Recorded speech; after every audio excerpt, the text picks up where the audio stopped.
زه عارف محمود قاضي او تاسو ګورئ دا خصوصي خپرونې قدرمن کتونکو دا خپرونې چې کوم دي دا پښتو کې هم دي او په اردو کې هم دي. मैं हूँ आरिफ महमूद काजी और ये आज का खसूसी प्रोग्राम आप देख रहे हैं जनाब खैबर टीवी पर. आज के इस खसूसी प्रोग्राम में मैं आपको लेकर आया हूँ जनाब मुत्तहिदा अरब अमारात की एक रियासत अजमान में. अब घर लेना बहुत ज़्यादा आसान. ये आसानी कैसे पैदा हुई ये आपको आज के इस प्रोग्राम में हम बताएंगे. मुंग बतास्तवायु चितासो अजमान के मुत्तहिदा अरब अमारातों के कोर संगा गस्तेश है या commercial property the business the कारोबार पे हवाले सारा द ज़मका या दुकान या नूर सदा से प्रॉपर्टी भी अगर तासु संग तरलासा कोलिश है द नन्हे प्रोग्राम के मुंग बतास तो खायू जमा पर बैकग्राउंड के तास तो कदरमन के तुन को अखकारी हैप्पी हाउस प्रॉपर्टीज़ अजमान. आज आपकी मुलाकात हम करवाएंगे जनाब हैप्पी हाउस प्रॉपर्टीज़ अजमान के CEO जावेद खान मोहम्मद साहब से. वो बताएंगे कि हम यहाँ पर प्रॉपर्टी कैसे ले सकते हैं. मुंग दिलता ज़मका तरलासा संग कोलिशु दिलता अखपल कोर संग जुड़ोलिशु दिलता मुंग अखपल द कमर्शल प्रॉपर्टी कारोबार पर लिहाज सारा या द बिजनेस पर लिहाज सारा संग इन्वेस्ट कोलिशु दा खबरा आसान दा ग्रान दा नुरादे द नजू और दा खबरी ची कमीदी दा बतासो वदीम नडीर ज़्यादा फन दाखले राजे.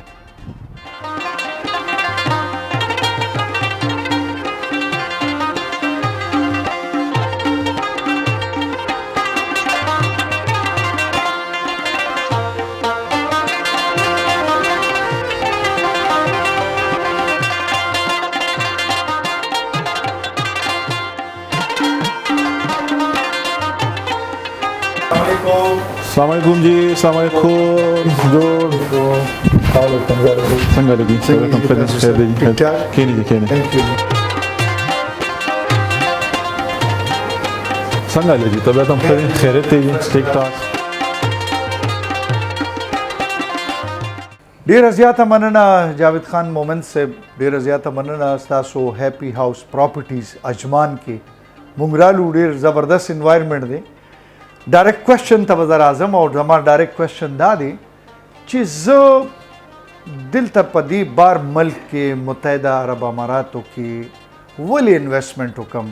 زه بل ملک کې ولې ونکم یا خپل ملک کې ولې ونکم یا بل ځای کې چرته ولې ونکم. نو دلته ما د پر سر اټریکشنز دي یا چې څوک دلته پراپرټي اغستل غواړي که هغه کمرشل دی او که ریزیډنشل دی نو هغه دلته ولې اخلي. تاسو موږ د پاره صدې کې اټریکشن ساتلې دي. ګوره جی داسې ده که نه چې د هر انسان دا خواهش کوي او دا هغه په ذهن کې وي چې زه که په هر وطن کې روزګار کوم بزنس کوم زما روزګار د سیف وي زما فیوچر دی سیف وي زما بچو ته د مستقبل وي زما ماشومان د په ښه سکولونو کې سبقونه وي زما فیملی ته د تحفظ وي. بیا که تاسو ګورئ اوورال ګلوبلی عرب امارات واحد یو داسې وطن دی داسې ملک دی چې دلته کې دا ټول فیسیلیټیز تاسو ته ان ون ډور کې ملاویږي. ستاسو روزګار که هغه هر قسم دی ضروري ده که ریل اسټیټ دی که هغه ریسټورنټ بزنس شو که هغه نور څومره بزنس اکټیویټیز دي نو ستاسو روزګار سیف دی. ستاسو جان مال ته تحفظ دی. تاسو د ګورنمنټ طرف نه ماشومانو دپاره چې کوم هیلپ شو هغه ستاسو سیف دی. بیا هغه د یو داسې وطن تلاش کې وي چې هغه ته دا ټول فیسیلیټیز ملاویږي. نو تاسو ګورئ په دنیا کې واحد عرب امارات داسې وطن دی چې د دنیا د ګوټ نه خلک راځي د دنیا مختلف انویسټرز راځي ډیولپرز راځي. دا ولې راځي جی دې وجې نه راځي چې دلته کې ستاسو چې کوم بزنس دی دا سیف دی او دا ریسپانسیبلټي हैप्पी होम हैप्पी हाउस या जावेद खान مومند نه اخلي بلکې دا ریسپانسیبلټي چې زموږ دلته څومره حکومتي ادارې دي هغوی ریسپانسیبلټي اخلي. هغوی انویسټر ته دلته کې ځمکې اخلي 10 داسې په اسانو شرایطو باندې هغوی ته پیمنٹ پلان ملاویږي، په اسانو شرایطو باندې هغوی ته د بانک نه قرضې ملاویږي، په کوم چې هغه دغه پلاټ هم اخیستی شي، هغه پې ځان ته کور هم جوړولی شي، او بیا په تیره باندې دلته کې مختلف بانکونه کار کوي. نو بانک په ترو باندې چې کوم دلته کې ریسیډنشلز وي هغوی سیلري یا د هغوی تنخواه بانک باندې راځي، هغوی دپاره جي ډېرې ښې مواقع دي چې د چا سیلري 10,000 درهم هم وي هغوی پې د 10 لکو د 12 لکو درهمو کور اخیستی شي. بل د بانک نه اخیستې شوې پراپرټي ته اینی ټایم هم خرڅولی شي، تاسو یې رینټ آوټ کولی شي او یو ښه کیپټل ته جنریټ کولی شي د خپل ځان دپاره، د خپل فیوچر دپاره، د خپل راتلونکي وخت دپاره. نو دغه وجې نه زیاتر خلک د عرب امارات رخ کوي. بیا عرب امارات کې جي اجمان ګورنمنټ دا پالیسی ده، بلکې سمارټ پالیسی ده چې دلته کې تاسو ته ځمکه اغستو باندې هیڅ قسم ټیکس نشته، هیڅ قسم سروس چارجز نشته دي. بل پکې د ټولو نه خوندوره خبره چې ده نو هغه دا ده چې دا ملکیتي ځمکې دي. څنګه موږ خپل کلي وطن کې ځمکې اخلو، د خپل نامه باندې اخلو یا د مشرانو په نامه باندې اخلو یا د فیملی په نامه باندې اخلو، نو ایز اټ از دلته هم ته دغه ځمکې په خپل نامه باندې اخیستی شي تر د لایف ټایم پورې. بدقسمتۍ نه زمونږ اکثرو پښتنو ته دغه څه مسکنسپشنز وي چېرې دلته کې یا خو ته لایف ټایم دپاره ځمکه نشي اخیستی، ته اخلي نو د یو سپیسیفیک ټایم دپاره به اخلي کوم ته چې لیز ویلی کېږي، یا که ته ځمکې اخلي نو ته به د دې ځای چې کوم لوکلز دي د هغوی په نوم باندې به اخلي. دا ټولې غلط فهمیانې دي مختلفو خلکو. دلته کې چې زمونږ کوم کنسرن ډپارټمنټس دي، کوم ته چې میونسپلټي ویلی کېږي یا لینډ ډپارټمنټ دی، هغوی دومره اسانه کړه خلکو ته چې د دنیا په ګوټ کې ناست تاسو راتګ ضرورت نشته. دنیا په ګوټ کې ناست د خپل پاسپورت په کاپي باندې ته دلته کې ځمکه اخیستی شي، ته دلته کې رهایشي پلاټ اخیستی شي، ته دلته کې کمرشل پلاټ اخیستی شي. هر قسم پراپرټي چې ته اخلي نو ستاسو دلته کې نه لوکل کفیل ضرورت شته، نه بله داسې یو تھرډ پارټي ضرورت شته چې هغه به په دې کې ته انوالډ کې. نو دغه وجې نه جي مختلف خلکو ته اسانتیانې دي. بل ستا انویسټمنټ 110% سیف دی، او بل دا ذمہواری چې کومه ده نو دا ګورنمنټ اخیستې ده. ډېره زیاته مننه جاوید بھائی. قدرمن کتونکو دا ټولې خبرې چې کوم دي دا په ډیټیل کې اورېدل غواړي، په تفصیل کې اورېدل غواړي. دیو چې کومې خبرې وکړې، جاوید صاحب چې کومې خبرې وکړې، د هغو یو تپوس چې کوم دی دا به زه تاسو دپاره کوم او د مختلف ځایونو ته به ځو او د دوی چې کوم نور ځایونه دي هلته هم وزټ کوو، ولې چې جو دکھتا ہے وہی بکتا ہے.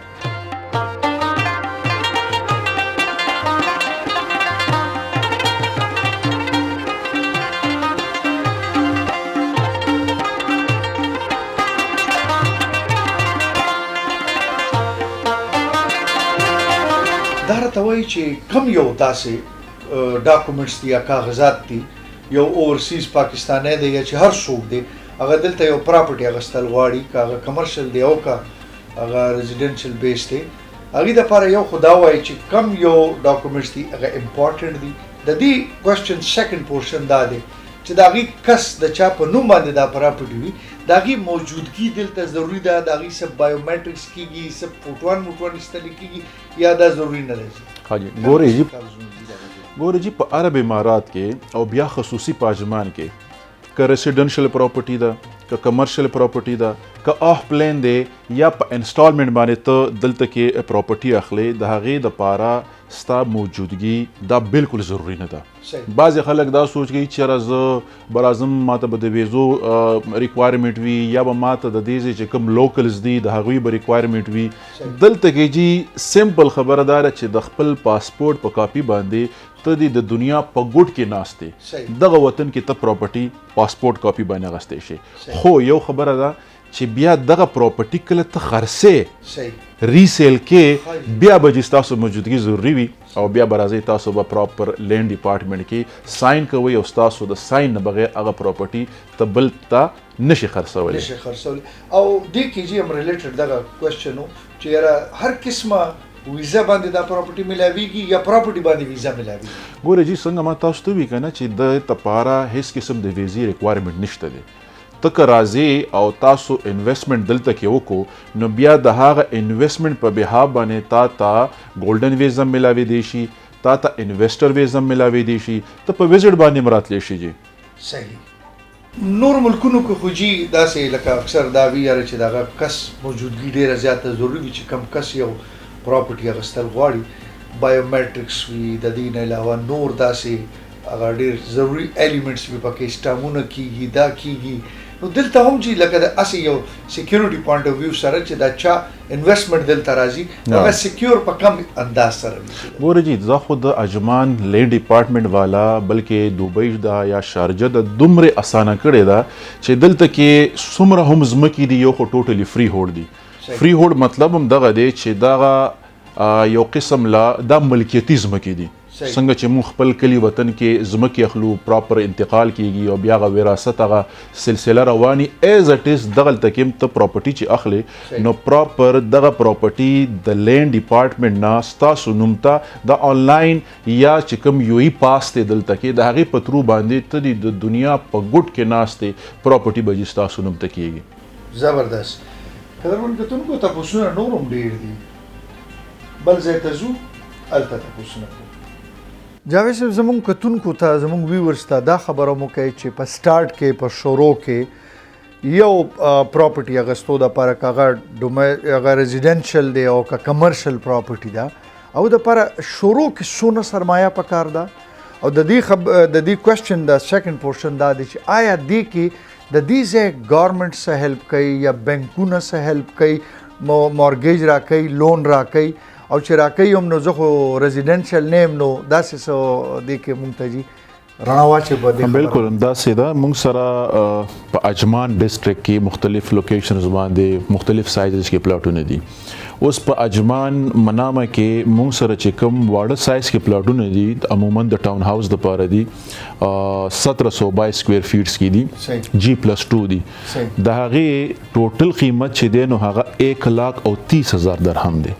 یعنی 1,10,000 درهم کې دا پلاټ ملاویږي او هغه هم په انسټالمنټ باندې. دې کې اوس دوه خبرې دي جی، یو خو د ګورنمنټ طرف نه یا د ډیولپر طرف نه تا ته الریډي یو انسټالمنټ پلان ملاو شو په کوم کې چې ته 20% یا 30% دا ایز ا ډاون پیمنٹ ورکړي، بقایا تا 8 میاشتونه تر د 12 میاشتو پورې یو پراپر پیمنٹ پلان ملاو شو. بعضې خلک داسې وي چې هغوی باندې سټیل دا یو برډن وي نشي ورکول انسټالمنټ. د هغوی دپاره زموږ سره دا آپشن دی چې مونږه چونکې زمونږه مورګیج هم خپل ډپارټمنټ دی هغوی له بیا مونږه که هغه ریسیډنشل وي نو 60 to 70% د پلاټ دپاره مونږه د بانک نه لون اپروف کوو او که هغه نون ریسیډنشل وي نو د نون ریسیډنشل مطلب لکه هغه یو ای کې پاتې کیږي نه یا د یو ای ویزې نشته دی او هغه که د هر ملک سره تعلق لري، هر نیشنلټي سره تعلق لري، هغوی ته د 50 نه تر د 60% پورې دا مونږه لون ورکو جی. صحیح. بل په دې 1,10,000 درهم کې ټرانسفر فیس، رجسټریشن فیس دا په دې کې انکلوډ وي. دغه نه علاوه په دې کې هیڅ قسم داسې هیډن چارجز یا سرویس چارجز څه پټې پناه خبرې دې کې نشته دی جی. یعنی 1,10,000 درهم کې به دغه پلاټ تر د لایف ټایم پورې د پونوم باندې ټرانسفر کیږي جی. انسټالمنټ کې کچرته جی داسې وشي چې هغه لیټ شي یا ډیر لیټ شي نو د هغې باندې څه پلنټیز یا داسې څه ګورنمنټ طرف نه به وي؟ ګورې یو خو دا چې څومره ځمکو کې مونږه کار کوو دې کې ګورنمنټ نه دی انوالډ. صحیح. ټیک شو. دا ګورنمنټ دا فری کړي دي مختلف ډیولپرز اغوستي وي. بیا چې کوم ډیولپرز دي د هغوی خپل ټرمز کنډیشن وي. بعضې ډیولپرز داسې وي چې هغوی 1000 درهم پینلټیز لګي که تا کوم چیک باونس شو یا تا کوم پیمنٹ لیټ شو نو هغه بعضې ډیولپر 2000 درهم لیټ فیس لګي. خو لکه داسې هیڅ قسم هغه نشته تر د 2 میاشتو 3 میاشتو پورې تاسو ته ټایم ملاویږي. یو خو هغوی چې ته دا وکړي چې یاره زه نشم کنټینیوس کولی یا زه پیمنٹ نشم کولی نو په هغه صورت کې بیا مونږ هغه ته هغه چې کوم پیمنٹ هغه کړی دی هغه ورته مونږ ریفنډ کوو جی. هغه ریفنډ کیږي؟ بالکل جی. جی قدرمن کتونکو دې نه ښه مزیداره خبره څه کیدی شي چې ستاسو چې کوم انویسټمنټ دی نه صرف هغه محفوظه دی بلکې که تا دا انویسټمنټ که تاسو کنټینیو ساتل، جاري وساتل نو دې کې د ورځ په ورځ اضافه هم کیږي جاوید صاحب دې سره ریلیټډ دا کوېسچن دی چې دلته چې کم دا انویسټمنټ چې څوک هم کوي که هغه ریزیډنشل کې کوي که کمرشل پراپرټي کې کوي څونه چانسز دي چې دې کې فرض وکړي چې زما د ټول عمر جمع پونجي د زه دلته انویسټ کم نو دا به ماله څه پروفټ راکوي د حق حلال بالکل جی تاسو وګورئ د اجمان الزهیه اجمان هیلو کې چې کم بومینګ دی نو د هغې وجم دا ده چې د ګورنمنټ کومه سمارټ پالیسي ده یو خو اجمان کې څنګه ما تاسو ته وی چې ټرانسفر دی رجسټریشن دی یا چې کوم دا ته ګورنمنټ طرف نه معاف دي هم دغه وجه ده چې غټ غټ ډیولپرز راغلل غټ غټ انویسټرز راغلل دلته کې او په میلیونز بیلیونز باندې هغوی انویسټمنټ کوي که نه ولې چې تا ته آر او آی تقریبا 30-40% ملاویږي بل دلته کې رینټل ویلیوم ښه ده ته که د ټاون هاوس پلاټ په رینټ باندې ورکې نو کم از کم تا ته د 1 لک نه تر د 1.5 لک درهم پورې سالانه رینټ ملاویږي بل دلته کې مختلف سټیجز دي د انویسټمنټ پرپز د پاره که یو کس انویسټمنټ کوي نو هغه لمونږ بیا دا مشوره ورکو چې ته هغه انیشل سټیج کې انویسټمنټ وکړه چرته چې د ډیولپمنټ کارونه نه شوي بیا ورسره چې کله په روډ باندې کار شروع شو په سیوریج باندې کار شروع شو یا په مختلف امینټیز باندې کار شروع شو دا سټیج چینج شو ستا پرایز هم سره چینج شو بیا په دریم سټیج کې چې خلک کنسټرکشن شروع کی بیا پرایس چینج شي او څلورم سټیج کې چې کله خلک موف کیږي هغه ټیم پورې ستا چې کم دی نو دغه پلاټ ویلیو چې ده نو هغه کتا مثال په 2 لکه پلاټ اغستی نو ستا د پلاټ ویلیو اټومیټیکلی 2.5 لکه 2 لکه شپېته زرو ته ورسیږي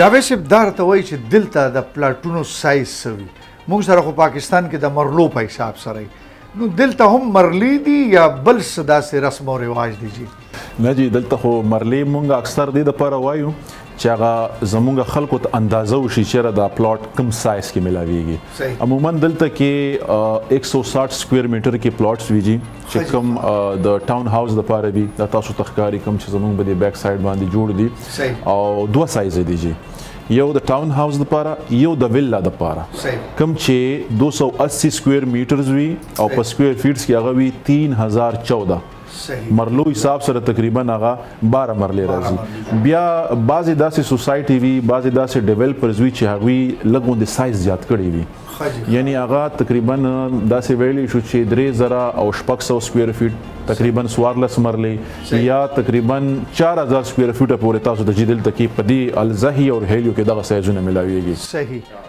پاکستان کې خو دا وی چې 250 سکویر فوټ په حساب سره یو مرله وي یا 225 په حساب سره یا هغه وی کنه هغه زړم چې کم خلک وو او زړه بادیان وینای کې 272 سکویر فوټ باندې یو مرله و نو دلته څه میجرمنټ شته چې دې حساب سره هغه خو داسې وي که نه چې پاکستان کې چې ته که په یو سوسایټي کې دننه پلاټ اخلې نو هغوی به تاسو ته مرله د 250 په حساب باندې درکوي خو چې کله ته د یو سوسایټي نه بهر پلاټ اخلې نو هغه بیا 272 ولې هغې کې هغه روډ کټینګ او هغه تاسو ته چې کم هغه وي نه حسابوي که نه دلته کې خو دغه کانسپټ شته دی نه جی دلته کې خو سکویر فیټس په حساب باندې دي چې ته څونه سکویر فیټس اخلې څونه سکویر میټرز اخلې هغه حساب باندې به تاسو پیمنټ کوئ جی په کور آبادۍ کې جی دا د دې ځای د ګورنمنټ طرف نه دا ضروري ده چې 100 سکویر یارډ چې کم دی تاسو به یوز کوئ کورډ ایریا و دونه یا دونه بنی یا خپل د خوښې یا میپ د ستا د خوښې نه بالکل جی دا شته دي دلته چې څومره د ویلاز دپاره پلاټس دي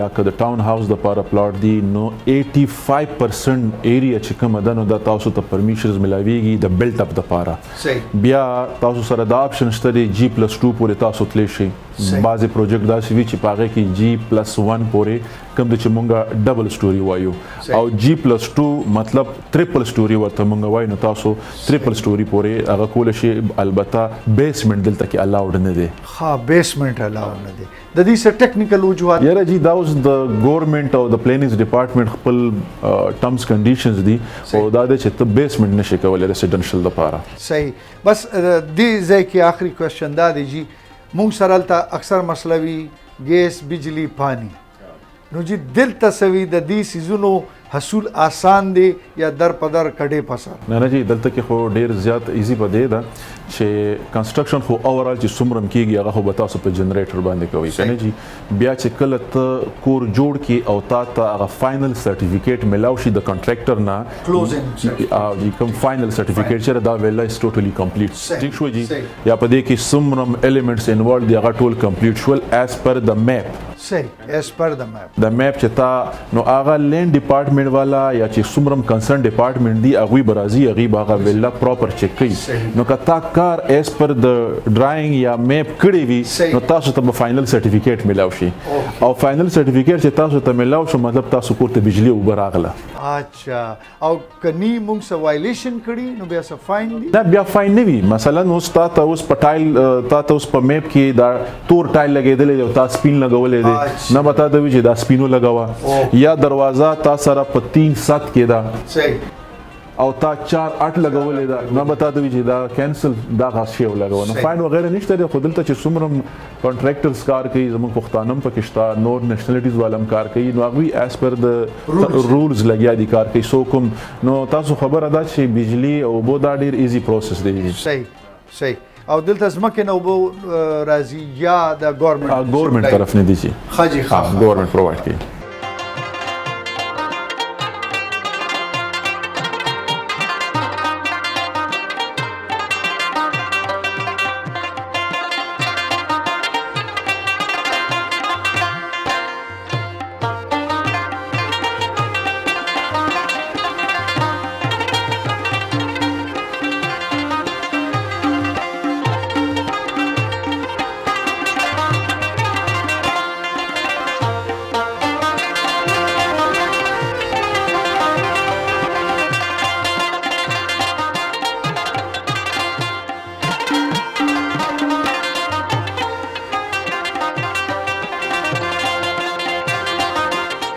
جاوید صاحب دا راته وایي چې دلته د ټیکس پوزیشن د ګورنمنټ اف عجمان یا ګورنمنټ اف یو اے ای متحده عرب امارات پراپرټي ټیکس شته او که نشته جي سیکنډ دی سره ریلیټډ زما دا کوېسچن دی چې ما سره خو پیسې پاکستان کې دي ما سره پیسې سعودي عرب کې دي یا ما سره پیسې کینیډا کې دي امریکا کې دي نو زه به جي څنګه قانوني طور باندې دلته خپلې پیسې ټرانسفر کم چې ما ته بیا دې ټرانزیکشن کې څه داسې مسله جوړه نه شي چې هر څه قانوني توګه باندې بالکل جی دا ټولو ناول خبره خدا ده چې دا ټیکس فری کنټری ده ټیکس فری کنټری شو جی هر قسم پراپرټي اغستو باندې ټیکس نشته دی ګین ټیکس نشته دی یا نور داسې سرویس چارجز یا امینټیز چارجز نشته دی خصوصي په اجمان کې خبره کومه په دوبۍ کې یا په شارجه کې یا نور چې کم سټیټ دی نو الته کې 3% 4% هغه ډي ایل ډي چارجز وي کم ته چې مونږه د رجسټریشن فیس وایو کم ته چې مونږه انتقال فیس وایو مونږ خبره کوو د اجمان پراپرټي دلته اجمان پراپرټي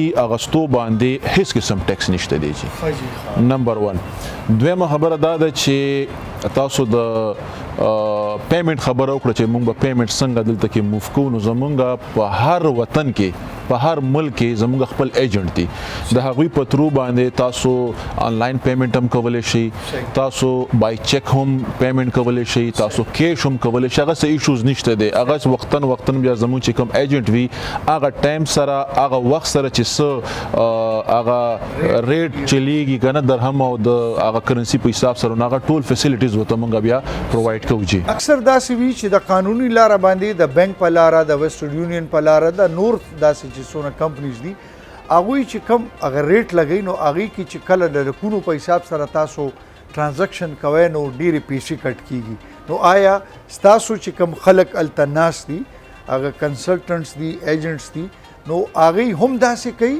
ریټ کم لګوي یا سیم ډے والا سیم ریټ دی ګوره جی هغه خو داسې ده که نه چې د مارکیټ چې کومو دا خو ښکاره خبرې دي نن سبا که ته یو کرنسي ته هغه ایکسچینج کې نو د ټولو نه لومبی هغه ګوګل کې هغې ریټ چې کې که نه چې کم ریټ دی باقي هغه نارمل چارجز وي بعضې کرنسي باندې 2% وي بعضې کرنسي باندې 3% وي نو هغه هماغه ټایم سره مونږ بیا هغه ته خو چې څومره هم زمونږ نه کیدی شي مونږ هغه عمره سهولت خپلو کتونکو ته خپل څومره زمونږ انویسټران دي او خصوصي چې بیا پښتانه دي نو مونږ ورته هغه فیسیلیټیز ورکوو جی صحیح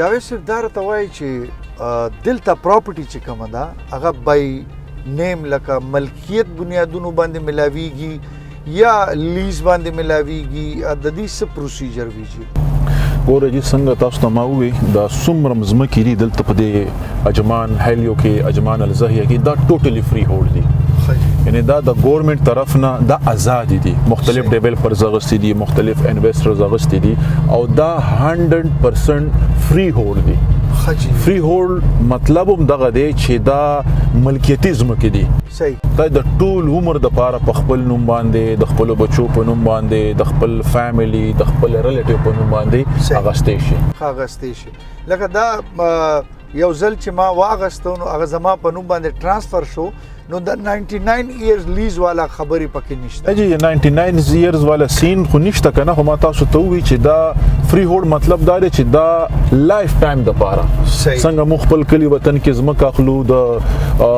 هغه ته کم ملکیتي ویل کېږي یا انتقال ورته ویل کېږي یا رجسټری ورته ویل کېږي ایز اټ از دا هم دغه شانته ستا په نوم باندې به وي ستانه پس بیا ستا د بچو بیا د بچو نه پس بیا د کړوسو هغه سلسله رواني څنګه چې دا اتوماتیکلی جی ټرانسفر شي دا بالکل جی اتوماتیکلی دا ټرانسفر کیږي صحیح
دی وخت کې چې موږ موجود یو په لوکیشن باندې او دا چې کم ساید ایریا دا چې کم ځای کې دا کورونه جوړیږي نو جاوید صاحب نه دا تاسو کو جاوید صاحب دا زموږ ساید ایریا ده بالکل جی خاجي خا نو لکه دا مثال په توګه باندې دا چې کم دی دا پروجیکټ دا دغه څه ویلاس چې کم دی هغه ستاسو په نظر کې دی یا چې داسې ویلاس کم سے کم بجټ کې لکه خلک ترلاسه کولی شي بالکل جی صحیح رائټ نو اوس خبره داسې وایي چې تاسو ډېرې خبرې وکړې ماشاءالله ډېرې زبردست خبرې به کوي موږ ته ډېر زیات زموږ کتونکي چې کم دي هغو ته هم ډېر زیات معلومات رالل اوس دا راته وایي چې زه بل ملک ته راشم ټیک شوه ستاسو مرسته خو موږ سره شوه او تاسو به موږ له ځای هم وګورئ او دا نور چې کم د کنسټرکشنز هغه پروسس دی هغې کې هم را سره یې جي نو داسې اداره شته چې د هغوی نه موږ لون واخلو یا بالکل جی دا خو تاسو ډېر ښکلی کوېسچن وکړو دلته کې چې تاسو ګورئ څومره پراپرټیز دي ریډي ټو موو پراپرټیز هغه ته په هارډ کیش باندې مغستې شي او ته د بانک په ترو باندې مغستې شي صحیح اوس بانک په ترو باندې ته څنګه اخلي هغه هم زموږ خپل ډپارټمنټ دی الحمدلله ښه جي بل د هغې چې کوم ریکوایرمنټ دی نو د یو ای ریسیډنشل دپاره یو ریکوایرمنټ دی د نون ریسیډنشل دپاره دویم ریکوایرمنټ دی ټیک شو جی اوس چې کوم خلک په عرب امارات کې جاب کوي صحیح او د خیر تفصیل خو به بیا تاسو ته عائشه ټول درکې خو هغه زه department بیسیک انفارمیشن تاسو له درکوم چې د عرب امارات کې موجوده څوک جاب کوي یا د هغه خپل روزګار دی نو هغه د هغه روزګار په ترو د هر قسم پراپرټي اغستی شي که ټاون هاوس اخلي صحیح که ولاز اخلي صحیح که فارم هاوس اخلي او که کمرشل پراپرټیز اخلي صحیح همدغه شانتي د نون ریسیډنشل د پاره که هغه پاکستان دی که هغه افغانستان دی یا میډل ایست ملکونو کې څوک په عرب امارات کې د بانک په ترو باندې پلاټ اغستل غواړي یا کور اغستل غواړي نو دا ټول پروسس هغوی ته مونږ ان ون ډور پرووایډ کوو خاجي خا یعنی انډر د ون روف چې کوم دی دا فیسیلیټي نو هغه کم یو داسې هغه اداره ده یا انسټیټیوټ دی یا هغه افیس دی چې مونږ هلته لاړ شو بالکل جی هغه زمونږ خپل ډپارټمنټ دی هیپی ہوم پراپرټي مورګیج په نوم باندې زمونږ هیډ افیس چې دی نو هغه په دوبۍ شیخ زاید روډ کونراډ کې دی او الته عائشه کینی نو دا ټول پروسس په کم ټرمز باندې ملاویږي څومره په هغې باندې کم ریکوایرمنټس دي د هغې دپاره کم لیجیبلیټي نون لیجیبلیټي هغه ټول پروسس ټول طریقه کار چې کوم دی نو هغه هیپی ہوم پراپرټي مورګیج به ورته ډیټیل سره ورکوي جی ایکسلنٹ ډېر زبردست دا خو ډېره اسانه خبره شوه چې مونږ هیپی ہوم د هر یو هغه شاخ ته یا برخه د هغو له راشو نو دا ټول هغه فیسیلیټي چې کوم دي مونږ ته میلاویږي او قدرمن کتونکو د دې ځای والا برخه چې کومه ده هغه خو دې ځای کې ختمه شوه خو اوس به د مارګیج والا چې کوم برخه ده د مارګیج مونږ څنګه اخلو نو د هغه افیس ته ځو او دیو چې کوم شخصیت مونږ ته ریکمنډ کړی ده نو هغوی سره به هم خبرې اترې کوو او زما کوشش به دا وي یاره چې د هغو سره به د خپل د قومي ژبه کې خبرې اترې وکړو اردو کې خبرې وکړو چې دا پښتانه هم پرې پوهېږي او دا چې څوک پښتو نشي ویلی نو هغه پرې هم پوهېږي نو ستاسو څه خیال دی چې داسې اردو کې دغه پروګرام بالکل بل چې ډېر خلک داسې دي چې هغه پښتو سپیکینګ باندې نه پوهېږي او اردو چې کومه ده نو خو زمونږ قومي ژبه ده نو هر سړی پرې پوهېږي نو په کار ده چې څومره انفارمیشنز دي چې هغه مونږ په اردو کې ورکو پښتو کې ورکو په انګلیش کې ورکو صحیح یو جهان مننه تھینک یو ویری مچ جی ډېره زیاته مننه ټوله ورځ هم دلته تېره شوه او راغلي یو دا مونږ سایډ وزټ هم وکړو افیس هم وکتو د هر یو شی زمونږ دا کیمره چې کومه ده دا تاسو هر یو اړخ ښایي قدرمن کتونکو زو هغه افیس ته چې کوم ځای کې مونږ ته دا پته لګي چې مارګیج مونږ څنګه اغستی شو یو وړوکې شانتې دمه ده دمه نه پس بیا واپس راځو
جی قدرمن کتونکو مونږ یو ځل بیا تاسو ته جی هرکلی وایو څنګه چې جاوید خان محمد صاحب مونږ ته ریفر کړو چې تاسو د هیپی ہوم پراپرټي مارګیج ته لاړ شئ اول ته ملاقات وکړئ د عائشه خان صاحب سره چې هغه تاسو ته د مارګیج په حواله سره څه معلومات درکړي نو موږ دلته راغلیو نو اوس بدن نزو او دا غوي سره یو څو خبرې هم کوو او دا معلومات ترلاسه کوو چې دا مارګیج اغستل څونه ضروري دی او څونه مشکل دی او دا په کوم انداز کې ملاویږي د دې قواعد او ضوابط څه دي د دې سره لکه څه بینیفټس دي او څه نقصانات دي نو دا خبرې کوو خو زو دنه جی ما سره راځي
आयशा खान साहिबा, आपका बहुत बहुत शुक्रिया, आपने टाइम दिया। और ये मैं से कहूँ तो ये कॉज भी है, एक नेक मकसद भी है, और इसमें बहैसियत पाकिस्तानी आपकी जो एक पार्टिसिपेशन है वो न सिर्फ मुल्की सतह पर काबिल दीद है, काबिल तहसीन है, बल्कि हमारे जितने भी कारोबारी हजरात हैं या वो कुछ ऐसे लोग जो कि दिल में एक तमन्ना लेके रहते हैं कि जी हम कहीं बाहर के मुल्क में, पुरअमन मुल्क में सेटल हो, तो उनके लिए आपकी ये बहुत बड़ी कोशिशें हैं। थैंक यू वेरी मच, आपने हमें बुलाया, आपका बहुत बहुत शुक्रिया। जी बिल्कुल, माय प्लेजर। जी मेरा जो सबसे पहला आपसे एक क्वेश्चन तो नहीं है, लेकिन वो आपकी शख्सियत को देख के एक सवाल जहन में आ रहा है कि इस मॉर्गेज की ये जितनी भी लाइबिलिटीज़ का ये जितना बड़ा ऑफिस है, इसको आप खुद देख रही हैं या साथ में कोई हेल्प आउट करता है? एक्चुअली मैं को founder and CEO happy Home Property mortgage की। डेफिनेटली मैं और मेरे हस्बैंड हैं जो हम लोग इसको पूरा मैनेज कर रहे हैं। जी, तो लेकिन जो मॉर्गेज का पार्ट है वो बेसिकली मैं पूरा देखती हूँ, सारा कुछ मैं ही कर रही हूँ। राइट, यानी ये माशाल्लाह आपने, और कितना टाइम हो गया मैम यहाँ इस चीज़ को चलते हुए, करते हुए? देखिए बेसिकली हमारी जो हैप्पी होम प्रॉपर्टी मॉर्गेज है उसको तो ऑलमोस्ट 5 to 6 years ऑलमोस्ट हो गए हैं, लेकिन उससे पहले ही एक्सपीरियंस मैं ले चुके थे। तो अगर आप बात करते हैं मेरे एक्सपीरियंस की, तो मुझे 6 से 7 साल हो गए हैं मॉर्गेज में ऑलरेडी। मॉर्गेज को डील करते हुए बहुत टफ होता है मैम, ये तो बड़ा ही कुछ टेक्निकल किस्म का इसके लिए जहन भी चाहिए। हर काम बहुत डिफिकल्ट होता है जब तक आप सीख नहीं लेते, लेकिन जब आप सीख लेते हो तो उसमें आप देखिए, ये मॉर्गेज एक ऐसा काम है ना जिसमें आपको हर दिन सीखने को, हर क्लाइंट के साथ सीखने को मिलता है। सही। तो इसी तरह से आपको मॉर्गेज जो है वो स्लोली आप सीखते हैं और आपको समझ आती है और काम करना होता है। मैम इसके लिए तो बड़े कोर्स करने पड़ते हैं, बहुत कुछ देखना पड़ता है, बहुत टाइम निकालना पड़ता है, तो माशाल्लाह आपने भी ये सब कुछ किया होगा। नहीं देखिए, इतने ज़्यादा कोर्स, देखिए आप क्लाइंट से ज़्यादा सीखते हैं। अगर बात की जाए इसकी कोर्स की, ये वो बहुत सारे ऐसे लोग होंगे जिन्होंने कोर्स किए होंगे, सब कुछ किया, लेकिन जब तक उन्होंने प्रैक्टिकली उस चीज़ को नहीं किया तब तक उनके पास कोई एक्सपीरियंस, कोई चीज़ नहीं आती। तो अगर मेरी बात की जाए तो मैंने सबसे ज़्यादा लर्न किया है अपने ही क्लाइंट्स के साथ। सही। जैसे जैसे मैंने काम किया वैसे वैसे मैंने सीखा। तो हर दफ़ा एक नई चीज़ सीखने को हर दफ़ा कुछ ना कुछ मुझे सीखने को मिला। एवरी क्लाइंट मुझे ऐसे लगता है कि हर दिन हमें सीखने को कुछ ना कुछ न्यू मिलता है, इवन दो मुझे इतने साल हो गए काम करते हुए still. Happy Home Property mortgage सिर्फ और सिर्फ अजमान में ही है? नहीं, बेसिकली मैं पूरे UAE में करती हूँ। इसके अलावा जी बिल्कुल, रसल हैमा, अबू धाबी से बहुत ज़्यादा बिजनेस करते हैं हम, दुबई में, अजमान में, पूरे अमारात में हम लोग काम करते हैं। जो हमारा मेन ऑफिस है वो लोकेटेड है दुबई में, और हमारी ब्रांच भी है अजमान में एक्चुअली। राइट, मेन ऑफिस जो है वो दुबई में है और ब्रांच ऑफिस जो है अजमान में भी है, और साथ साथ ये मज़ीद स्टेट्स में भी। राइट मैम, जो सबसे पहला एक क्वेश्चन जहन में आता है, और मेरे पास तो यानी फ़र्ज़ करें कि सरमाया है लेकिन अवेयरनेस नहीं है, शऊर नहीं है, आगही नहीं है, तो मुझे थोड़ा सा कम लफ्ज़ों में ज़्यादा करके बताइए ये मॉर्गेज होता क्या है मैम? बेसिकली अगर जैसी आप बात कर रहे हैं तो उसके लिए one of the contact person हम लोग हैं एज अ मॉर्गेज कंसल्टेंट, जो हम आपको गाइड करेंगे कि आप किस तरह से मॉर्गेज को अवेयर कर सकते हैं। जैसे अभी आपने क्वेश्चन किया, सबसे पहले आपको ये नॉलेज होना ज़रूरी है कि मॉर्गेज होता क्या है। मॉर्गेज बेसिकली एक लोन होता है जो हम बैंक से लेते हैं और जिससे हम अपना घर खरीद सकते हैं, क्योंकि अगर कुछ बहुत सारे ऐसे लोग होते हैं जो 100% कैश पे नहीं ले सकते, वो सैलरी वाले लोग होते हैं या इन्वेस्टर्स होते हैं, उनके पास इतना नहीं होता कि वो अपना घर खरीद सके, तो वो बैंक से लेते हैं और फिर बैंक उनको आसान एक साथ में देता है जिससे वो 1 by 1 एवरी मंथ पे करते हैं, जैसे बेसिकली वो अपना रेंट पे करते हैं। तो मॉर्गेज दोनों टाइप के होते हैं। अभी बहुत सारे ऐसे लोग होते हैं जिनकी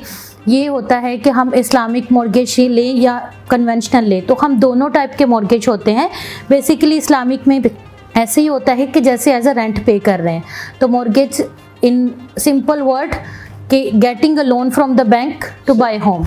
यानी मैं ये कहूँ कि हम बैंक से कर्जा लेते हैं और उससे हम अपनी कोई भी प्रॉपर्टी ले सकते हैं।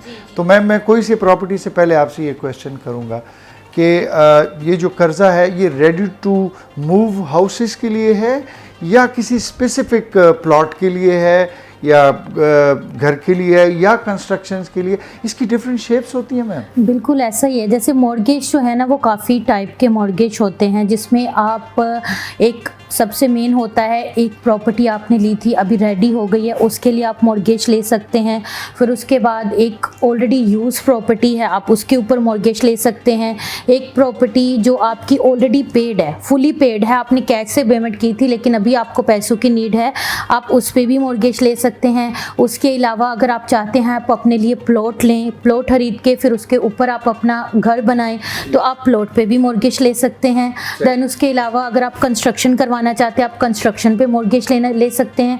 उसके अलावा इधर कुछ ऐसे क्लाइंट्स होते हैं जिनके पास बेसिकली बल्क में प्रॉपर्टीज होती है और उनके रेंटल इनकम्स आ रहे होते हैं, ठीक है, तो हम रेंटल इनकम को भी कंसीडर करके आप मॉर्गेज ले सकते हैं। और ये बिल्कुल ऐसा नहीं कि जो रेजिडेंट है वो ही मॉर्गेज ले सकता है, इवन तो अगर नॉन रेजिडेंट है, यूके, कनाडा, इंडिया, पाकिस्तान में भी बैठा हुआ है, तो वो भी अपनी परचेज कर सकता है प्रॉपर्टी मॉर्गेज के जरिए इजीली। हम लोग उसको गाइड करेंगे कि कैसे वो ले सकता है। अच्छा मैम, एक क्राइटेरिया होता है कि आप इतने % ले सकते हैं, कुछ डाउन पेमेंट की भी होती हैं कि जी आपने अगर घर लिया या कोई आपने रेडी टू मूव विला ले लिया या टाउन हाउस लिया या कोई भी ऐसी आपने प्रॉपर्टी बाई की जो रेजिडेंशियल है या कमर्शियल है, तो दोनों की जो डाउन पेमेंट है उसका मोड ऑफ स्ट्रक्चर जो है वो चेंज है या घर के लिए कुछ रिलैक्सेशन है और कमर्शियल के लिए? देखिए, अगर देखा जाए तो घर के लिए ज़्यादा रिलैक्सेशन है।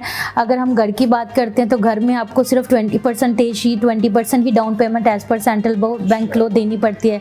लेकिन अगर हम उसी को देखते हैं एज अ नॉन रेजिडेंट या हम देखते हैं एज अ प्लॉट ले रहे हैं, आप कंस्ट्रक्शन पे ले रहे हैं, तो उसके लिए आपको 40% डाउन पेमेंट करना पड़ती है, तो 60% आपको जो है वो आपको मिल जाता है। बल्कि होम पे तो मेरी तरफ से भी कुछ ऐसा है कि अगर आपके पास डाउन पेमेंट भी नहीं है तो मेरे पास ऐसे वेज होते हैं कि मैं आपको डाउन पेमेंट भी अरेंज करवा के दे सकती हूँ। So that is something that we can do, that Happy Home Property Mortgage can do. यानी एक दफ़ा इधर हैप्पी होम प्रॉपर्टी मॉर्गेज में आने के बाद खाली हाथ कोई नहीं जाएगा? कोई नहीं जाएगा, वो हमेशा हैप्पीली, हमारे आप वेबसाइट पे देखें, हर कोई हैप्पीली जाएगा। अच्छा, अल्हम्दुलिल्लाह, लाइक सिंस 5 और 7 ईयर से कंटिन्यू ही है हमारे अपने क्लाइंट्स। वाह मैडम, ज़बरदस्त। ख़वातीन हज़रात, यहाँ पे हुआ है एक वक्त हुआ है एक वक्फे का, एक ब्रेक का। ब्रेक के बाद वापस आते हैं और आप देखिए कि अगर हैप्पी होम प्रॉपर्टी मॉर्गेज से आप हैप्पी जाते हैं तो हम भी आपको हैप्पी वापस वेलकम करेंगे। और आपने ये प्रोग्राम पूरा देखना है, बड़ी इन्फॉर्मेशन है और ख़ुसूसी तौर पर आपके लिए, जो आपका एक ख्वाब था, जो आपकी एक सोच थी कि मैं दुबई कार लेना। ख़वातीन हज़रात, एक ब्रेक तो बाद तुहानूं एक दफ़ा फिर असीं कहने हैं जी आयां नूं, हर कदे आओ, वेलकम। तो मैडम आयशा खान साडे नाल बैठे ने, क्योंकि पंजाबी च गल करदे ने ते साडी पंजाबी इन्नी ठीक है नहीं, लेकिन असीं कोशिश करांगे कि इन्हां दे नाल थोड़े 1-2 सवाल जिहड़े ने वो पंजाबी च भी कर लईए। तो खसूसी ट्रांसमिशन तुसीं वेख रहे हो जनाब, और इहदे विच ਇਹ है कि तुसीं भी परेशान हो गए कि यह चैनल किहड़ा है और लैंग्वेज किहड़ी इस्तेमाल हो रही है। तो लिहाजा मैडम, मेरा जल्दी नाल तुहाडे कोल एक क्वेश्चन है कि UAE दे विच कार लैण वास्ते, यानी जिहड़ी मॉर्गेज दे कुछ कवानीन ने, या मतलब इहदे विच तुसीं समझ लो कि किहड़े डॉकूमेंट्स चाहिए होंदे ने, ते की रिक्वायरमेंट है, किहड़ा बंदा एलिजिबल है, बेरोज़गारा भी लै सकदा जी? बेरोज़गारा दी, अच्छा पहले तो बिल्कुल thank you so much. Of course साढ़े पाकिस्तान दे विच पंजाबी पख्तून सारे हैं, ते तुसी पंजाबी दे विच कहंदे हो, तो बिल्कुल असी पंजाबी च ही आंसर करांगे जी। तो गल की जाए भी बेरोज़गार लै सकते हैं कि दूसरे लै सकते हैं, एक्चुअली ये विच थोड़े क्राइटेरिया होंदे है प्रॉपर्टी लैन दे। फॉर एग्जाम्पल अगर कोई सैलरी वाला है तो उन्होंने देखना चाहिए उसकी सैलरी की रिक्वायरमेंट जी होंगी है ना, वो 10,000 रिक्वायरमेंट होंगी है सैलरी दे विच। सैलरी सर्टिफिकेट, इनकम डॉकूमेंट्स लगते, वो बैंक स्टेटमेंट वगैरह। तो अगर इन्वेस्टर भी बिल्कुल ले सकते हैं, इन्वेस्टर का भी बस उनका ट्रेड लाइसेंस चाहिए होंगे, तो बैंक स्टेटमेंट तो MOE चाहिए होंगे। तो अगर की गल की जाए नॉन रेजिडेंट की, तो बिल्कुल नॉन रेजिडेंट भी ले सकते हैं, उन्होंने उत्थे दे डॉकूमेंट जोड़े बैंक स्टेटमेंट विच अगर उन्होंने रिक्वायरमेंट है तो मतलब कि दुबई के नाल बैंक्स के नाल ਕਰਦੀਆਂ ਨੇ ਪਿਆ ਤੇ ਡੈਫੀਨਿਟਲੀ ਉਹਦਾ ਵੀ ਲੈ ਸਕਨੇ ਆ। ਸਹੀ, ਯਾਨੀ ਉਹ ਰਿਕੁਆਇਰਮੈਂਟ ਪੂਰੀ ਹੁੰਦੀ ਆ ਤੇ ਫਿਰ ਮਿਲ ਸਕਦਾ ਹੈ। ਰਿਕੁਆਇਰਮੈਂਟਸ ਦੇਖੇ ਜਿਹੜਾ ਨੋਨ ਰੈਜ਼ੀਡੈਂਟ ਹੈ ਉਹਦੇ ਲਈ ਤੇ ਬਿਲਕੁਲ ਹੀ ਬਹੁਤ ਘੱਟ ਹੀ ਰਿਕੁਆਇਰਮੈਂਟਸ ਨੇ। ਬਿਲਕੁਲ ਜਿਹੜਾ ਕੋਈ ਪਾਕਿਸਤਾਨ 'ਚ ਰਹਿੰਦਾ ਹੈ ਜਾਂ ਫਿਰ ਇੰਡੀਆ ਦੇ ਵਿੱਚ ਰਹਿੰਦਾ, ਬਹੁਤ ਸਾਰੇ ਐਸੇ ਕਲਾਇੰਟ ਨੇ ਜਿਹੜੇ ਮੇਰੇ ਪਾਕਿਸਤਾਨ ਦੇ ਵਿੱਚ ਰਹਿੰਦੇ ਨੇ, ਬਿਜ਼ਨਸ ਉੱਥੇ ਕਰਦੇ ਨੇ ਲੇਕਿਨ ਇੱਥੇ ਉਹਨਾਂ ਦੀਆਂ ਪ੍ਰੋਪਰਟੀਆਂ। ਬਹੁਤ ਸਾਰੇ ਐਸੇ ਕਲਾਇੰਟ ਜਿਹੜਾ UK 'ਚ ਰਹਿੰਦੇ ਨੇ ਕਿਉਂਕਿ ਉਹਨਾਂ ਦੀ ਰਿਕੁਆਇਰਮੈਂਟਸ ਬਹੁਤ ਹੀ ਮਿਨੀਮਮ ਹੁੰਦੀਆਂ ਨੇ। ਬਲਕਿ ਮੈਂ ਐਸੇ ਲੋਕਾਂ ਦੇ ਕੀਤੇ ਨੇ ਜਿਹੜੇ ਸੈਲੀਬ੍ਰਿਟੀ ਨੇ, ਮਸਲਨ ਕਿ ਜਿਹੜੇ ਕੋਈ ਮਤਲਬ ਉਹਨਾਂ ਦੀ ਕੋਈ ਇਨਕਮ ਨਹੀਂ ਹੈ ਲੇਕਿਨ ਉਸ ਮਤਲਬ ਸੈਲੀਬ੍ਰਿਟੀ ਨੇ, ਬਸ ਅਕਾਊਂਟ ਹੈ ਨਹੀਂ ਉਹਨਾਂ ਦੇ, ਬਿਲਕੁਲ ਅਸੀਂ ਉਹਨਾਂ ਦੇ ਵੀ ਕਰ ਸਕਦੇ ਹਾਂ। ਆਫ ਕੋਰਸ ਤੁਸੀਂ ਸਾਡੇ ਨਾਲ ਰਾਬਤਾ ਕਰੋ ਤੇ ਫਿਰ ਅਸੀਂ ਸਾਰੇ ਸੋਲੂਸ਼ਨ ਤੁਹਾਨੂੰ ਕੱਢ ਕੇ ਦੱਸ सकते हैं। बिल्कुल ख्वातीन हज़रात, मेरे हाथ में ये सवालात की एक बहुत बड़ी डायरी पड़ी हुई। मेरी कोशिश ये है कि मैं कम से कम वक्त में बहुत सारी बातें ऐसे आपके लिए पूछ सकूं कि जो मॉर्गेज के हवाले से आपके रास्ते में आसानी पैदा करें। अच्छा मैडम, अक्सर ऐसे होता है कि आप कहीं और किसी मुल्क में आप जब मॉर्गेज के लिए या बैंक से लोन के लिए अप्लाई करते हैं तो वो कहते हैं आपका क्रेडिट स्कोर बड़ा अच्छा होना चाहिए। तो यहाँ मैडम क्या ऐसी कोई रीत रस्म है या कुछ? देखिए, क्रेडिट स्कोर से तो आपको पता चलता है कि ये किस तरह का है, तो बिल्कुल डेफिनेटली यहाँ भी वही है। अच्छा, क्राइटेरिया वही होगा? क्राइटेरिया वही होगा, आपका क्रेडिट स्कोर अच्छा होना चाहिए। देखिए, मॉर्गेज लेने के लिए आपका पहले तो डेबिट रेशो होना चाहिए कि अगर आपकी सैलरी है तो उसमें हम हाफ ही सैलरी को लेते कंसीडर करते हैं, तो आपकी सैलरी में स्पेस होना बहुत ज़रूरी है। ऐसा नहीं कि किसी की अगर 100,000 सैलरी है और उसके लाइबिलिटीज़ भी उतने हैं तो वो एलिजिबल होगा, नहीं, उसका बिल्कुल डेबिट रेशो भी होना चाहिए। देन उसके बाद क्रेडिट स्कोर बिल्कुल बहुत अच्छा होना चाहिए। लेकिन हाँ, अगर कोई बाई डिफ़ॉल्ट उसने मतलब मिस्टेक नहीं किया था, किसी ने चेक डाल दिया था या फिर कोई क्रेडिट कार्ड, कोविड में आपको पता है बहुत सारे ऐसे क्लाइंट थे जिनके साथ मतलब हुआ था ऐसा कि कोविड में वो पे नहीं कर पाए, दैट वाइज नेचरली हुआ था, तो डेफिनेटली उन पे हम कंसीडर कर सकते हैं। लेकिन अगर कोई जानबूझ के अपना स्कोर खराब कर रहा है तो definite that is a different person. सही। अब देखिए, क्रेडिट स्कोर की बात आती है तो क्या ये रिलेटेड होता है डेबिट कार्ड से या क्रेडिट कार्ड से, या फिर इसका कोई क्राइटेरिया डिफरेंट है? देखिए, स्कोर की बात करें कि स्कोर पे क्या कंसीडर करते हैं, इसकी बात करना चाह रहे हैं आप? हाँ जी, तो इसमें क्या होता है ना, इसमें आपके चेक होते हैं कंपनी के। लेट्स से आपने कंपनी में किसी को चेक दिया और वो चेक बाउंस हो गया इनफिशिएंट बैलेंस की वजह, नहीं मिला, बिल्कुल इनफिशिएंट बैलेंस की वजह से वो हो गया। देखिए, sign mismatch is a different thing, लेकिन अगर इनफिशिएंट बैलेंस है तो डेफिनेटली हम चेक करेंगे कि उसके अकाउंट में बैलेंस है, क्यों नहीं है। उसके अलावा यहाँ पे जो क्रेडिट स्कोर है वो आपकी सिम पे भी कंसीडर, दैट से आपने सिम लिया था और सिम का बिल आपने पे नहीं किया, आपने मोबाइल का बिल पे नहीं हुआ, कोई और ऐसी चीज, गाड़ी की कुछ इंस्टॉलमेंट थी वो नहीं गई, फिर उसके बाद आपका क्रेडिट कार्ड है, क्रेडिट कार्ड को मतलब कुछ ऐसे लोग होते हैं, आपको अवेयर होना बहुत ज़रूरी है।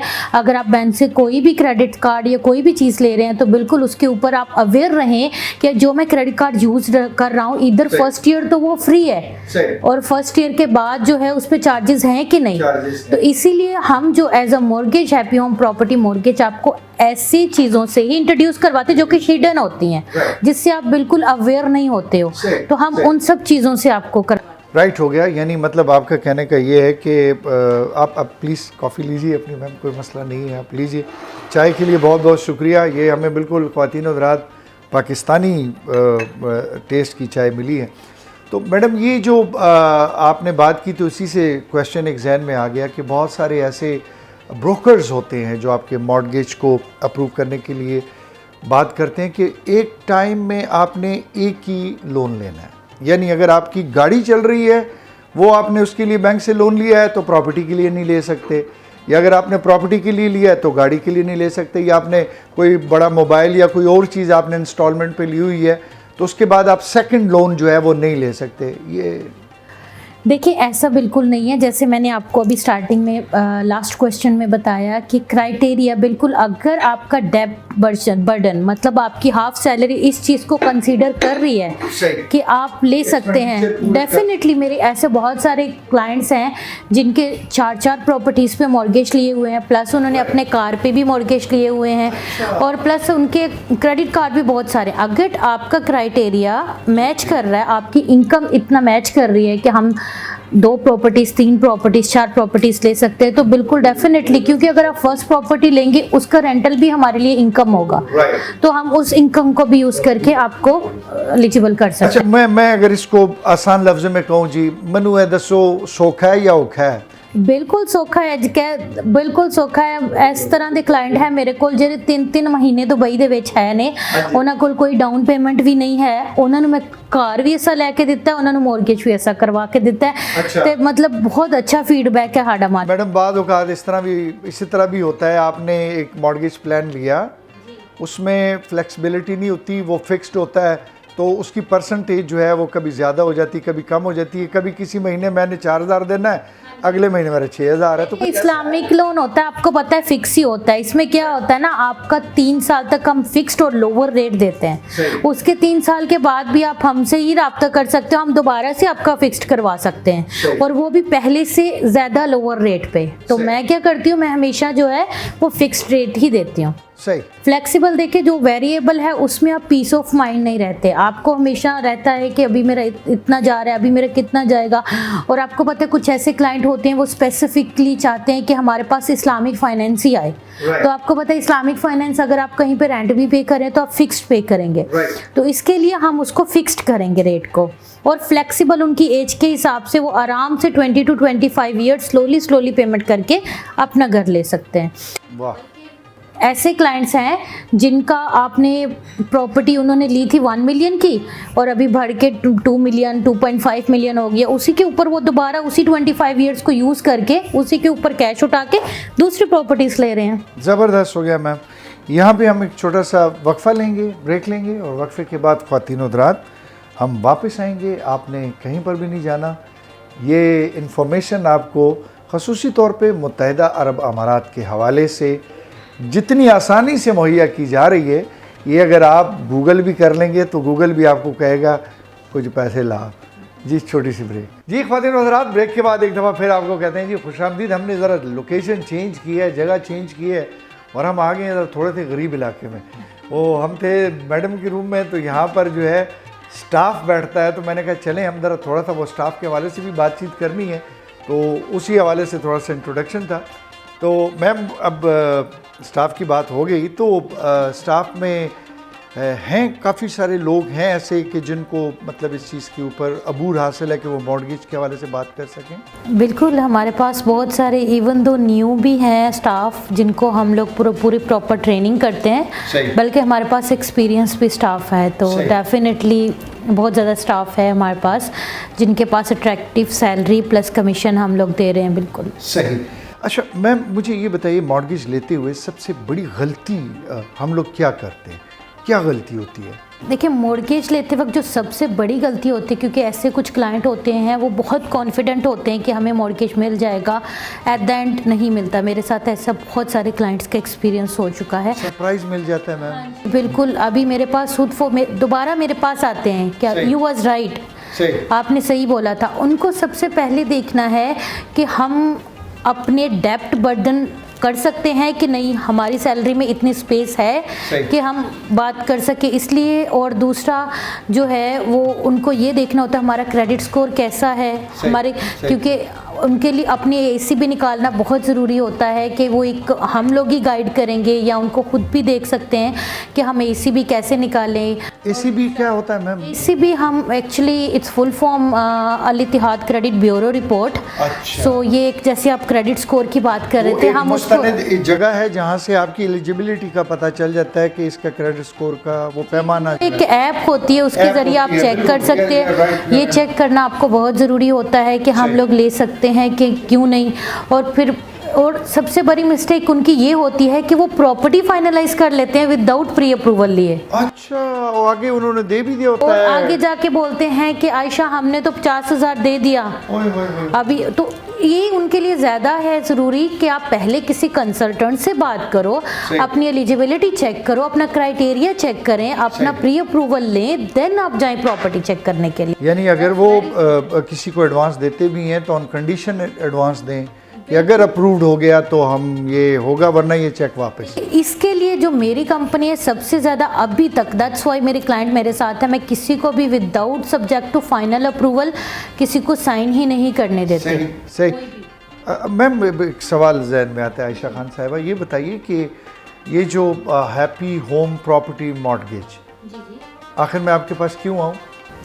देखिए, हैप्पी होम प्रॉपर्टी मॉर्गेज आपके प्री अप्रूवल से लेके आपके, सबसे पहले हम आपके डॉक्यूमेंट कलेक्शन करते हैं, पहले आपको हम बहुत अच्छा गाइड करते हैं, उसके बाद हम आपके डॉक्यूमेंट कलेक्शन करते हैं, फिर उसके बाद हम आपके लिए राइट बैंक चुनते हैं जो आपके लिए बेस्ट है। देखिए, आप खुद भी जा सकते हैं, क्या पता है, क्योंकि बहुत सारे हिडन है, जैसे किसी का लाइफ इंश्योरेंस नहीं है, किसी का प्रॉपर्टी इंश्योरेंस नहीं है, किसी का टेन्योर में प्रॉब्लम है, तो वो सारा हम पहले आपको गाइड करते हैं और आपके लिए आपकी प्रोफाइल के हिसाब से जो बेस्ट होगा हम वही आपको देंगे। उसके अलावा आपको सबसे लोवेस्ट रेट, आपका प्रोसेसिंग फ़ी, आपका जैसे आपने वैल्यूएशन करनी है उसमें प्रॉब्लम है, वैल्यूएशन से लेके आपके अकाउंट ओपन से लेके आपका फाइनल अप्रूवल साइन होने से लेके आपके प्रॉपर्टी ट्रांसफ़र तक हम आपके साथ रहेंगे। So happy Home Property mortgage ऐसा प्लेटफॉर्म है जो आपके सिलेक्शन से लेके आपके ट्रांसफ़र तक आपके साथ रहेगा। होता है, यानी मैं डायरेक्ट बैंक जाऊँ तो मैं फिर वैसे ही, देखिए, बैंक में आपको बहुत ज़्यादा हेज़ल डॉक्यूमेंट्स आपको फिल करने पड़ेंगे, आपको हो सकता है कि वो आपको रेट ज़्यादा दे रही हो जो हमारे थ्रू कम मिल रहा हो, आपको प्रोसेसिंग फ़ी चार्ज कर रहे हो हमारे थ्रू ना मिल रही हो आपको। देखिए, आपके पास एक चॉइस है, लेट्स से कि मेरा बैंक दुबई इस्लामिक बैंक है, तो मैं क्या करूँगी, मैं इसी में जाऊँगी, राइट। अब मुझे क्या पता है, मुझे दुबई इस्लामिक बैंक 4% दे रहा है और दूसरा बैंक मुझे 3% दे रहा है, और मेरी प्रोफाइल ज़्यादा फिट हो वहाँ पे, और हो भी सकता है कि मेरे and of the service benefit जहाँ पे मेरी सैलरी आ रही है वो लोग होल्ड कर लें। सही। तो क्यों ना मैं अपने लिए दूसरा चूज करूँ बैंक जो मेरे लिए बेस्ट हो और जो मेरा end of the service benefit hold भी ना करे। सही। तो we will tell them what is best for them.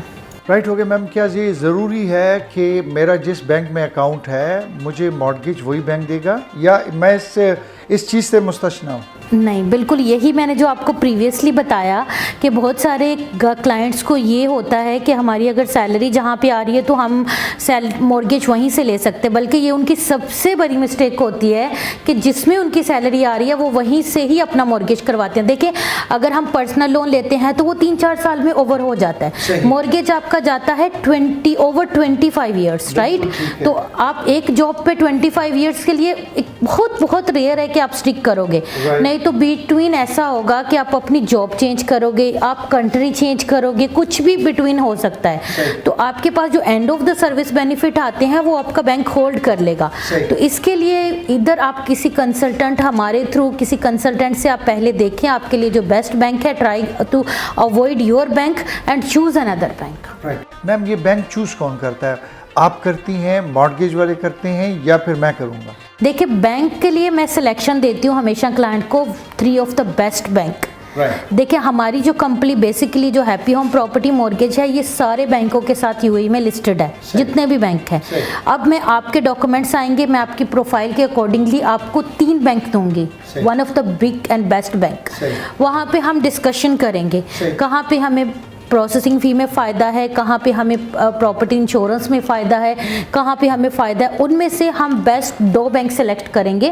फिर हम अप्रूवल लेंगे 2 बैंक से, फिर उसके बाद हम प्रॉपर्टी के बाद चूज़ करेंगे कि एग्जैक्टली इस प्रॉपर्टी के लिए कौन सा बैंक बेस्ट रहेगा, देन उस बैंक के थ्रू हम जाएंगे। यानी एक बिजनेसमैन भी वो इसके लिए ले सकता है, मॉर्गेज करवा सकता है, अगर वो सैलरी पर्सन नहीं भी है। तो आज के हवाले से तो मैम बड़ी ज़बरदस्त बातें हो गई, बस मोटा सा जल्दी से ये बताइएगा कि मॉर्गेज के अहल कौन से लोग हैं, एक दफ़ा दोबारा बता दीजिए, और किस प्रॉपर्टी पर वो मॉर्गेज ले सकते हैं, ये थोड़ा सा बस मोटा बता दीजिए। देखिए, प्रॉपर्टी के जो अहल की बात आप करते हैं तो प्रॉपर्टी कोई भी अगर सैलरीड पर्सन है तो वो प्रॉपर्टी ले सकता है जिसकी सैलरी मोर देन 10,000 है या 10,000 है, बल्कि ऐसे भी लोग हैं जिनकी 10,000 से कम है लेकिन गवर्नमेंट फॉर्म में काम कर सकते हैं, तो वो भी हम मुझसे बात। जो प्राइवेट सेक्टर में 10 से कम है वो उसको ज़रा मसला होगा। 10,000 इज़ मिनिमम सैलरी, लेकिन 2026 में ऐसा भी आ रहा है कि आपकी मिनिमम रिक्वायरमेंट्स खत्म हो रही हैं, अभी तक अनाउंस नहीं हुआ, but in future it's going to be announce, तो ये रिक्वायर। और दूसरा ऐसा नहीं सेल्फ एम्प्लॉय कोई, लेकिन देखिए आप 99% लोग ऐसे होते हैं जिनको ये डाउट होता है कि हम एज अ इन्वेस्टर लोन नहीं ले सकते। बिल्कुल 100 है, 99% ऐसे लोग। हम इन्वेस्टर्स को भी लोन दे सकते हैं, हम यूट्यूब ब्लॉगर्स को भी हम लोन दे सकते हैं, सोशल मीडिया वालों को, सबको आपका मॉर्गेज हो सकता है एज लॉन्ग एज आपका अकाउंट हो और आपका बैलेंस मेंटेन हो। डेफिनेटली होना चाहिए। तो वो मैं देखिए आपके पास अगर ऐसे भी बल्कि क्लाइंट्स हैं जो प्रॉपर्टी ले सकते हैं, उनका 6 मंथ के बाद हैंडओवर है, 1 ईयर के बाद हैंडओवर है, तो हमारी कंपनी उसको गाइड करेगी कि आप अपनी प्रोफाइल को कैसे बनाओ और हम आपको फ्यूचर में उसका मॉर्गेज करवा के देंगे। 5 से 10 के बीच में अगर कोई आता है तो वो क्या खाली आ जाएगा? डेफिनेटली अगर हमारे पास कोई आता है 5,000 और 10,000 के बिटवीन सैलरी में, तो वो बिल्कुल भी खाली हाथ नहीं जाएगा इंशाल्लाह। उसको हम उसके लिए जो भी बेस्ट रहेगा, अगर उसकी प्रोफाइल में कुछ चेंजेस करने हैं, उसको बताना है कैसे करना है, या उसके लिए हम कोई छोटा लोन लेके उसके लिए कोई दूसरी प्रॉपर्टी लेके हैंडओवर तक उसकी प्रोफाइल बना के, तो बिल्कुल हम उसको दे सकते हैं। टाइम ऐसे हो सकता है कि प्रॉपर्टी पर भी मॉर्गेज हो गई और पर्सनल लोन भी थोड़ा सा मिल गया, पर्सनल लोन भी मिल गया, और इस तरह से करके बिल्कुल खाली हाथ नहीं जाएगा। Solutions will be there. Wonderful ma'am, wonderful, ज़बरदस्त। आयशा खान साहिबा, बस लास्ट क्वेश्चन ये है कि शुरू में मैंने आपसे क्वेश्चन किया कि हैप्पी होम प्रॉपर्टी मॉर्गेज ही क्यों, तो उसमें फिर जो आपने कहा कि ये सारा प्रोसेस आप करते हैं, जो डॉक्यूमेंटेशन होती है, इट्स अ लेंथी प्रोसेस। ये तो बड़ा लंबा एक प्रोसेस होता है, हर एक चीज़ को जमा करते हैं, फिर उसके बाद जाके वो पूरी फाइल बनती है, कई दिन आना पड़ता है, जाना पड़ता है, ये सारा कुछ होता है। मैम, तो मैं आपको फ़ीस दे के शुरू में तो मैं ही मतलब शुरू में इतने पैसे मैंने आपको दे दिए, तो मैं बाकी प्रोसेस कैसे करूँगा? देखिए, इसके लिए हमारी सबसे बेस्ट ये है कि हमारी company Happy Home Property Mortgage as a consultant हम लोग कोई फीस नहीं चार्ज करते। डॉक्यूमेंट्स चार्जेस आप नहीं लेते? कुछ भी फीस चार्ज नहीं करते। रिकॉर्ड हो रहा है, ये सुन रहे हैं बिल्कुल बिल्कुल सब सुन रहे हैं, एंड जो मेरे से करवा चुके हैं अगर वो सुन रहे हैं तो उनको बिल्कुल पता है कि किस तरह की मेरी सर्विस है, एंड हम बिल्कुल भी कुछ भी चार्ज नहीं करते, अल्हम्दुलिल्लाह। Right, thank you very much जी, आपसे बात करके बहुत अच्छा लगा। आपको मैसेज को पैगाम देना चाहें जो मॉर्गेज के हवाले से नए लोग हैं, न्यू कमर्स आते हैं यहाँ पे, सेटल डाउन होते हैं, क्या कुछ कहना चाहेंगे आप उनको? मैं सबको यही कहना चाहूँगी कि देखें, आप मॉर्गेज को लेके बिल्कुल भी परेशान नहीं हो। हैप्पी होम प्रॉपर्टी मॉर्गेज आपका one of the contact person होगा, जिसमें आपको मैं बताएंगे कि किस तरह से आप दुबई में आके अपना घर बना सकते हैं। मेरे ऐसे क्लाइंट्स हैं जो बिल्कुल 25-30 ईयर्स से दुबई में रह रहे हैं और अभी तक वो अपना घर नहीं बना पाए, तो उनके लिए हम बताएंगे कि कैसे वो अपना घर बना सकते हैं। बल्कि मेरे पास ऐसे एग्जाम्पल्स भी हैं जो सिर्फ 3 दिन इन दुबई, 3 दिन में दुबई में है और उनके अभी तक हमने अपना घर बना के 3 से 4 घर बना दिए। तो आप हमारे पास आएँ, हम आप the one of the contact person है जो आपको इंशाअल्लाह दुबई में अपना घर देंगे, अपना मॉर्गेज उसके ऊपर करवा के देंगे। So we are the one who can do for you इंशाअल्लाह। प्राउडली आ सकते हैं जी, बेतबार अखियां नूट के आ सकते हैं जी जी, बंद करके आ सकते हैं, अखियां बंद करके तुसी आ सकते हो। अच्छा, अब बस अभी एकदम से जहन में आया, तो ये लास्ट क्वेश्चन है मैम, मेरी अगर मॉर्गेज की मंथली इंस्टॉलमेंट में से एक आध मिस होगी मैम, आप बैंक तो मेरे से घर ले लेगा? नहीं, ये भी एक बहुत मतलब कि क्लाइंट्स को होता है, वो ऐसे होता है कि अगर हमने मॉर्गेज ले लिया तो प्रॉपर्टी बैंक के नाम पर हो गई और हमारा तो घर ले ले। ऐसा कुछ नहीं है। सबसे अच्छी बात यूएई में ये है कि बैंक आपको 6 मंथ का ग्रेस पीरियड देता है। अच्छा, एक इंस्टॉलमेंट लेट होने पे? हाँ जी, देखिए, आपको पहले तो आपको इन्फॉर्म करना है। डेफिनेटली अगर आप जॉब चेंज कर रहे हो, आपको लगता है कि आपको जॉब जो है वो लाइफ सर्च करते करते 2-3 महीने लग जाएंगे, तो आपके पास 6 मंथ का ग्रेस पीरियड है। अपने बैंक को इन्फॉर्म करना है, बैंक आपको 6 मंथ का ग्रेस पीरियड देगा। उस ग्रेस पीरियड में आपका कोई इंस्टॉलमेंट नहीं जाएगा, लेकिन आप ये नहीं कह सकते कि वो 6 मंथ माफ हो जाएगा। देखिए, आपने लोन लिया था 25 ईयर्स का, अभी ये 25 ईयर्स 6 मंथ हो जाएगा, लेकिन वो 6 मंथ का गैप जो है वो आगे चला जाएगा। बिल्कुल, तो वो 6 मंथ आपके पास ये फ्लेक्सिबिलिटी है।